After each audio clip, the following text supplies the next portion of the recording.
Okay, guys, good morning, one and all.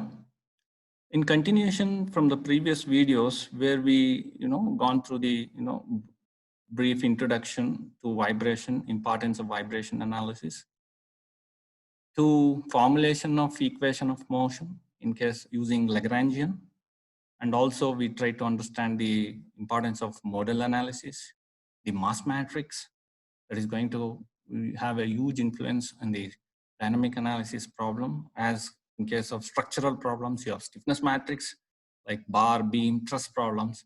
You might have, uh, given more importance to the stiffness matrix, the structural stiffness matrix, the global stiffness matrix. I've understood a lot of, you have solved a lot of numericals on it. Coming back to heat transfer problems, you're more focused on convective matrix, thermal conductivity matrix, things like that. So in case of dynamic analysis, one should give more preference or importance to this mass matrix. So mx double dot plus kx equals 0, very fundamental undamped free vibration equation of motion. You have gone through in the previous session, or you're familiar with this equation of motion. So M is the mass matrix. The mass matrix widely used in dynamic analysis. FEM is falls under the category of consistent mass matrix and lumped mass matrix. In the examination, very frequently the expression for typical structural elements, okay, especially the consistent mass matrix expression is widely, been expected from the students to derive and demonstrate the consistent mass matrix. To start with, let us try to derive this expression, consistent mass matrix for a truss element. Okay, you have a typical truss element, very inclined member, loaded at the joints. You have the displacements from a structural application, two unknowns, U1, U2, and U3, U4. Typical geometrical properties, length of the truss element, density of the truss element, cross-sectional area of the truss element. So what are the nodal displacements you are familiar with? U1, U2, U3, U4. This consistent mass matrix is used, shape functions for both stiffness and mass calculations, as I said in the previous video. The shape functions can be written as in this form of 2 cross 4 matrix n1 0, n2 0, 0 n1, 0 n2. Okay, in the matrix formation.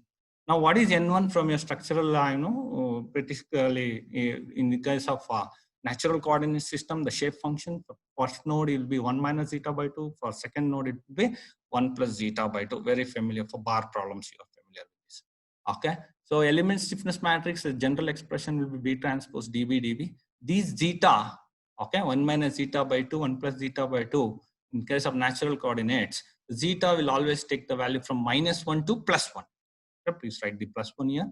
You are familiar with this. So this is the boundary limits, extreme values of zeta. Okay, at the center you will have 0. Zeta is 0 at the center of the element. At the extreme nodes you have -1 to +1. Elements mass matrix standard expression is rho integral n transpose n dV. Okay, this is fundamental expression. You have to remember to derive the expression for mass matrix. This is for the stiffness matrix. Familiar with your structural problems. So mass matrix element integral with respect to the element, rho outside the element, constant for a given material, n transpose n dV. dV is the volume that is can be substituted as A times the incremental distance dx. So n transpose A dx, you can write n here, that n is missing. N transpose n into dV is A times dx. So you have to practice this once, you have to write it. So rho times n transpose n A times dx. So you will take out the constant terms here, area, constant, length, dx you replace for L, for a typical truss of element length L, the length of the truss element as L, rho AL by 2, integral -1 to 1, okay, n transpose n d zeta. Look at this dx. Where is this 2 comes into picture? So you know what is the expression for dx? It is L by 2 d zeta. This is where 2 comes into picture here. Might be wondering from where. So dx is L by 2 d zeta. Why? The relationship between Cartesian coordinates and the natural coordinates is given by zeta is 2 times x minus x1 by x2 minus x1 minus of 1. This is a standard expression which establishes the relationship between zeta and x. Okay? Now, in most of the FE analysis, they use natural coordinates for ease of integration. Now d zeta by dx, if you take the derivative of d zeta with respect to dx, it will be 2 by x2 minus x1. What is x2 minus x1 is typically your length of the element. In case of 1D, that is 2 by L. 2 by L. So obviously dx becomes L by 2 d zeta.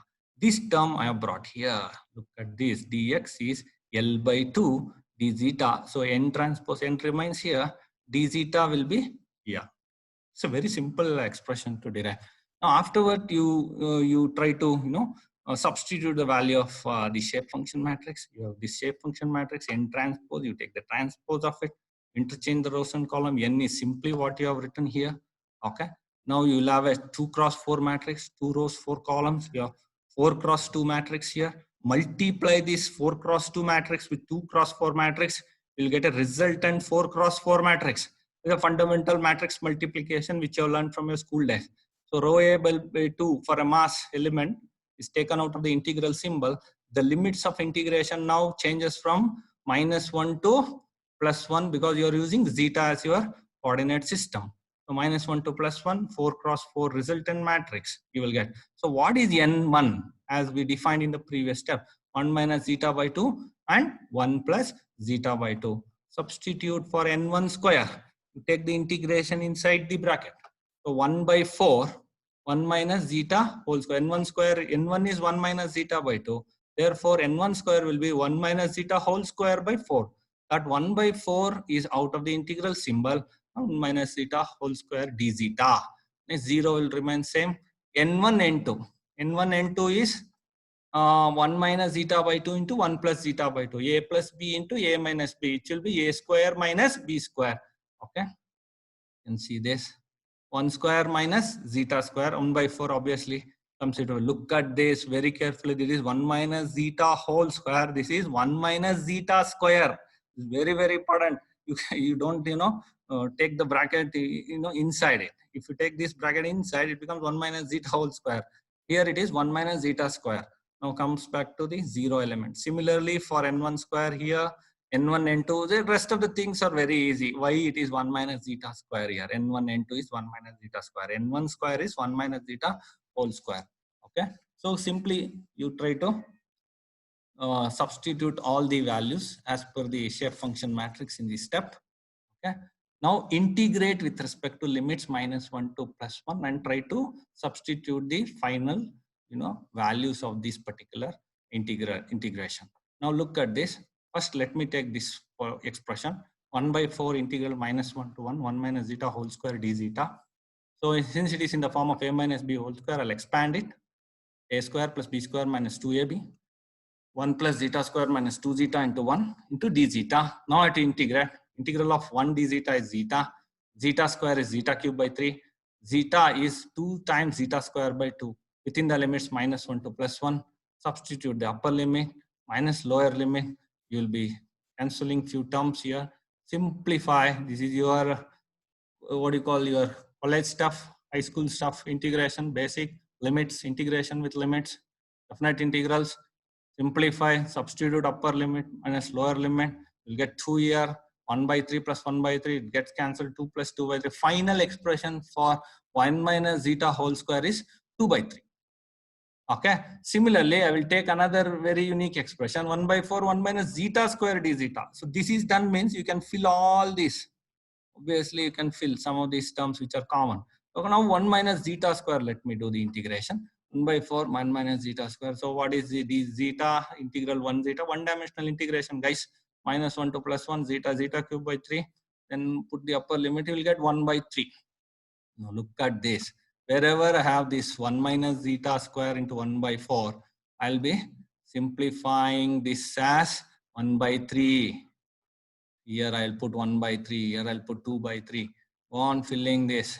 2 by 3, 0, 1 by 3, 0. 2 by 3. This 2 minus 3, 6 minus 2. 6 minus 2 is 4. 4 by 3, 4, 4 gets cancelled. It's 1 by 3, guys. There is no special here. So 2 by 3, 0, 1 by 3, 0. Go on filling it. Go to the next step. Take out the common factor 3 here. 3 2s are 6. It will become. So remaining terms, you keep it inside the matrix. This is a typical expression for mass matrix in case of consistent mass matrix, guys. In case of truss element, okay. The fundamental expression they widely ask your university examination. Derive consistent mass matrix in FEM applied to dynamic analysis. Okay.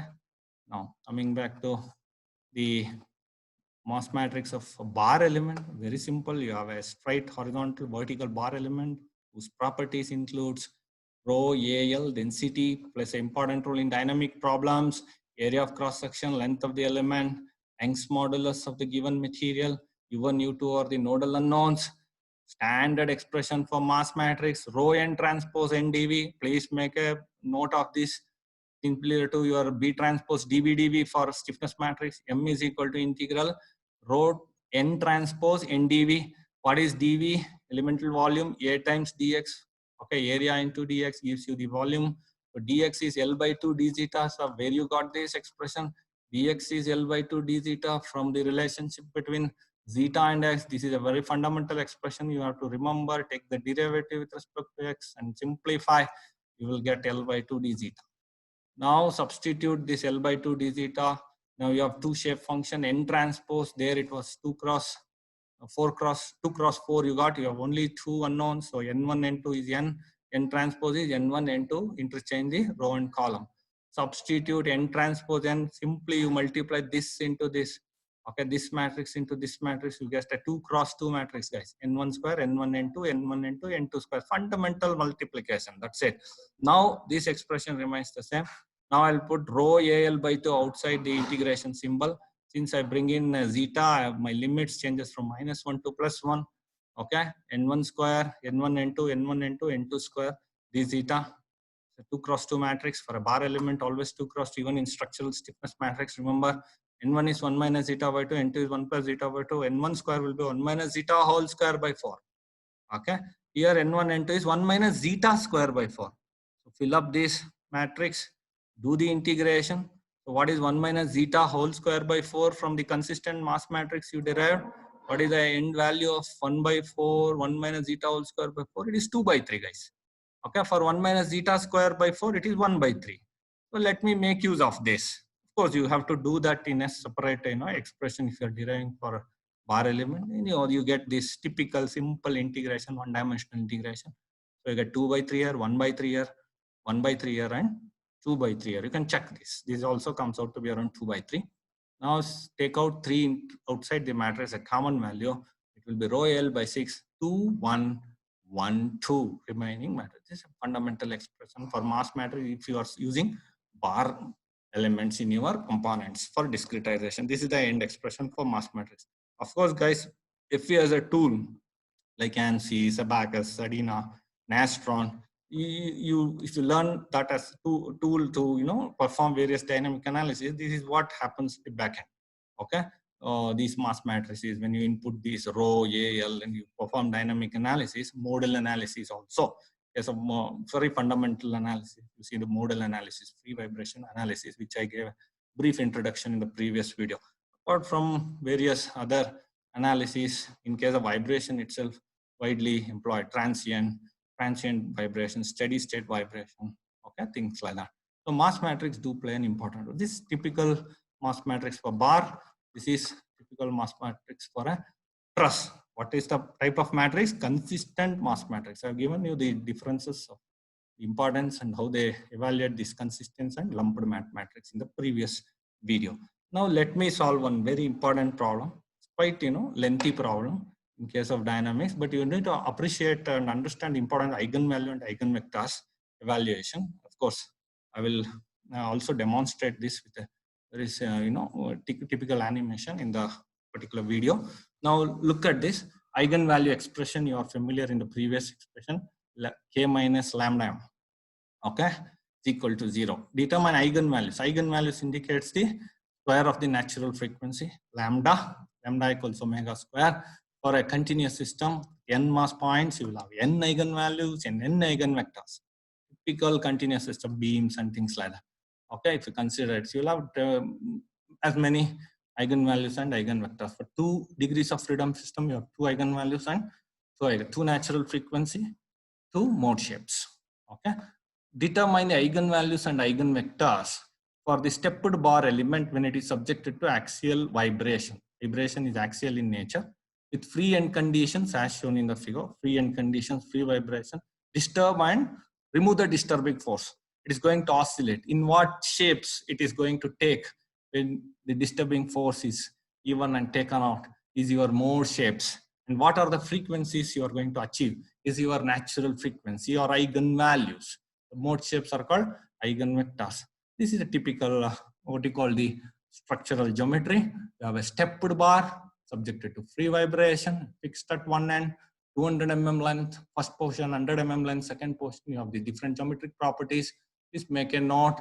A1 and A2 weight density 7850 Newton cube per meter cube for the particular material of the stepped bar. Young's modulus is 200 GPa. If you notice it, it is typical to a steel. But for the steel, the density is almost 7.8 grams per cc, 1,850 grams per centimeter kg per meter cube. But since the material property is given like this, let us try to use these values and try to solve for our eigenvalues and eigenvectors. Let us try to understand how to compute the eigenvalues and eigenvectors.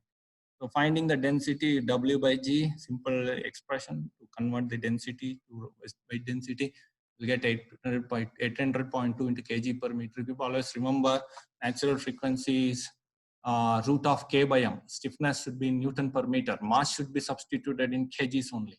This is where you get it in cycles per second, the unit for natural frequency. A1 is 400 in 10 raised to minus 6. Convert everything into meters. As I said, stiffness Newton per meter, mass in kgs. Characteristic equation of an eigenvalue problem, A minus lambda I. Replace, this is a typical mathematical expression you would have studied in your engineering mathematics, guys. Replace that by K minus lambda into X equals 0, which we arrived in the previous video with the solution to equation of motion derived using Lagrangian. Now mass matrix for a bar, it is a bar element. What is the mass matrix? Rho L by 6, 2, 1, 1, 2. We'll try to use that mass matrix. And what is the stiffness matrix for a bar element? It is very familiar to you. Please use this. Lambda is omega square. Now find for first element K1, substitute all the values. Connectivity is 1, 2, 1, 2. Discretize into two elements, 1, 2, 3. First element node connectivity is 1, 2. Second element node connectivity is 2, 3. Okay, not done that. You can understand this and easily, try to comprehend it. So 1, 2, 1, 2. A1 E1 by L1, you can get this simplified version for K1. Similarly, for element 2, change the length. Obviously, length is 100 mm. Rest of the things remains the same, I believe. Okay, A1 E1 by L1. Then you try to, find the, global stiffness matrix. Okay, 0.2 meters, I believe. So this is also, you can take it as 0.2 meters. There is a small change. Please make a note. This also, there is a small change here. K2 is almost same as this, K1. Okay, let me try to understand the procedure. So get the global stiffness matrix. Okay, for a typical problem. Then once you get the global stiffness matrix, find the mass matrix. M1, this is the typical mass matrix. Okay, substitute all the values, rho 1, A1, L1 by 6. You get this 2, 1, 1, 2. Similarly, simplify this, take out common factor 10 raised to minus 3, rest of the elements will fall into the matrix. Similarly, for element 2, rho, this 800.2, A2, 200, for area 2.6, L2 is 0.1, yes, it is 0.1 only, 0.1 and 6 and 2, 1, 1, 2, nodal connectivity is 2, 3, 2, 3. Substitute, simplify, get the global mass matrix, add it, common nodes, you need to add that. There are also stiffness matrix, you got 8 here. Okay, so you try to simplify and try to work out this K1 and K2 and add it. Here you work out M1 and M2. It's all pure substitution using your calculators carefully. You get these values, cross check these values. Now you substitute in the eigenvalue expression. What is the eigenvalue expression? Determinant of K minus lambda m into X equals 0. K is stiffness matrix, M is mass matrix. Take the stiffness matrix, okay, minus lambda m into 0. Here. Look at this. This stuff. So I have substituted this. All the common terms should be properly taken out from the matrix sign, matrix brackets. Then what is the boundary condition? The first end is fixed. The node 1 is fixed. U1 is 0. Write the characteristic equation, determinant of, like this, k minus lambda m equals 0. Eliminate first row, first column in both the matrix. This column, this row, this column, this row in M, because U1 is fixed. So remaining elements, you carefully pick from stiffness and mass, and these terms will obviously exist, okay, equals 0. Now you need to do matrix subtraction from corresponding row wise terms, 4 minus 2.8 minus 26.6 and things like that. Lambda will obviously there in the picture. Simplify, cross multiply, you know how to take the determinant, solve for the typical 2 cross 2, cross multiply, okay. Then equate it to 0, then rearrange the terms, look at this is typical simplification, careful simplification, term wise multiplication, okay. So you can cross check these values, term wise multiply, minus of this minus this, okay, you have to multiply. Then once you solve, you get a quadratic equation, because 2 elements, you will have quadratic equation of lambda in order of 2, you get 2 roots, lambda 2 and lambda 1, or lambda 1, lambda 2, whichever is the least, the fundamental natural frequency should be the lambda 1, and the second one will be lambda 2. Since it is a, what you call, 2 mass values, we'll have 2 natural frequencies, omega 1 square and omega 2 square. Take the root of it. Take the square root of it, because lambda is omega square, which I told you in the previous session. What is lambda eigenvalue? The square of the natural frequency. So take the square root of it, you get omega 1 and omega 2. If you want to find the frequency in hertz, you will get simplification will lead to 54.2 hertz for second natural frequency. For first natural frequency, it is 16.05 hertz, 2-degree freedom system. Now eigenvectors, this is a typical procedure. You know this omega 1 and omega 2. Lambda 1 and lambda 2 is there. Now to find the eigenvector of the mode shapes, you use this expression which I discussed in the previous, k minus lambda 1 into m into x1 equals 0. Put after the boundary condition, you have got typical remaining elements. Same thing, you use this particular equation, you use, but you know, into the x1. What is x1? For lambda 1, u2, u3. u1 is fixed, 0. So u2, u3 will remain. Once you substitute and simplify this, we'll get this. You have to bring in subtraction to be done. You know lambda 1 value in the previous step. You calculate the lambda 1, lambda 2. Here I have brought in lambda 1, guys. Eigenvector for first frequency, first natural frequency. Substitute lambda 1 here. Then subtract this. Okay, 8 into 10 raised to 8 minus this into 26. So common value 10 raised to 8, you can take remaining things. You'll get 5.2 minus 4.2 minus 4.2. If you subtract here, 4.3.4. 4 minus this with 10 raised to 8 common. U2, U3 is 0. Now you simplify 10 raised to 8 not equal to 0 for non-trivial solution. So obviously 5.2 U2 equals 4.2 U3. Simplification will get U3 is 1.23 U2. So what are the mode shapes of the X1 for what do you call the element U2 and U3, which is equal to U2 and 1.23 U2. To get the normalized vector, you use the equation X1 transpose MX1 equals 1. So what is X1? This one. M mass matrix, resultant mass matrix, you know, not the 3x3 matrix. This is the matrix. You have to arrive at the global matrix, this matrix, where you have applied, remove the U1. So once you use this, U2, U3 is 1.23, U2 equals 1. So you substitute, you know, this into this plus this into this matrix multiple, get this. And again, U2 into this and 1.23 into 2.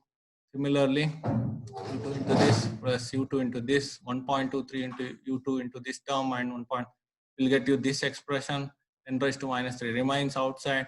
So quite, you know, simplification should be done very carefully, thoroughly.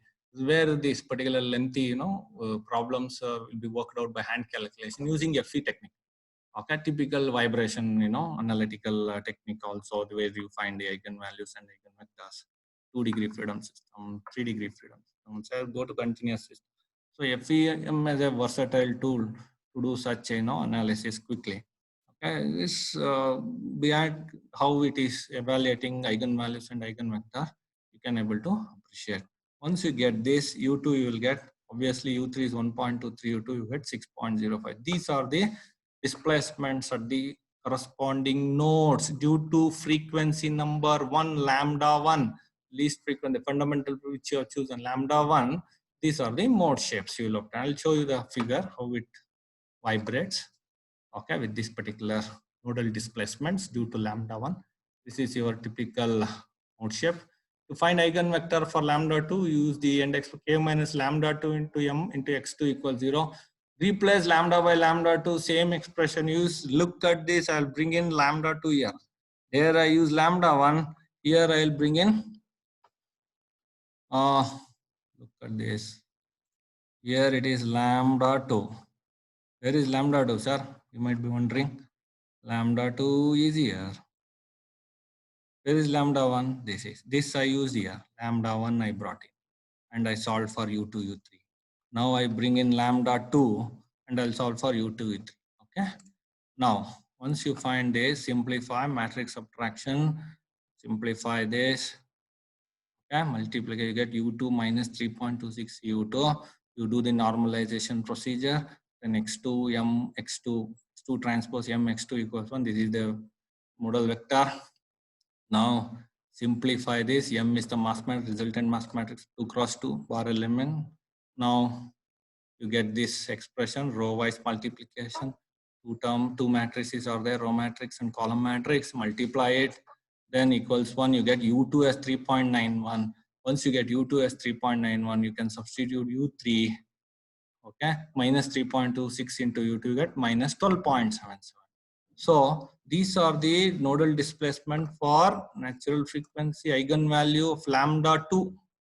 Lambda 2, these are the nodal displacements, the frequency, the mode shapes. We call it as for a given frequency, how the particular structure is going to vibrate. Look at the mode shapes. You look at it in first mode for lambda 1, it was moving like this. U2 is this much, U3 is quite high. Look at this.